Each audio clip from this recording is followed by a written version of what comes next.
তিনি সাহায্য করেছেন এবং একই সঙ্গে ছাত্রদের এই অভাবনীয় কৃতিত্বের জন্য বিশেষত নবম এবং দশম শ্রেণীর ছাত্র ভাইদের এই বিদ্যালয়ের তরফ থেকে আমরা কৃতজ্ঞতা জানাই।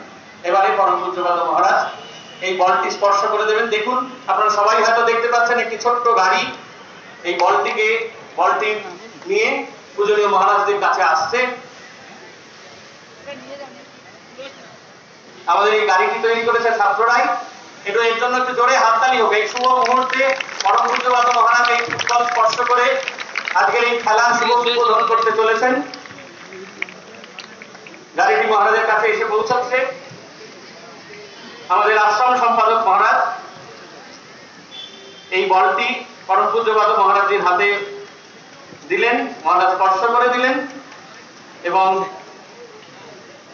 আজকের রেফারি মহারাজ নিজেই এই ফুটবলে দারুণ, সবাইকে খুব জোরে হাততালি দেবেন। পরম পূজ্যপাদ মহারাজ এই বলটি স্পর্শ করেছেন এবং পাদ স্পর্শ পেয়েছে এই বলটি দিয়েই আজকের এই খেলা শুভ সূচনা হবে।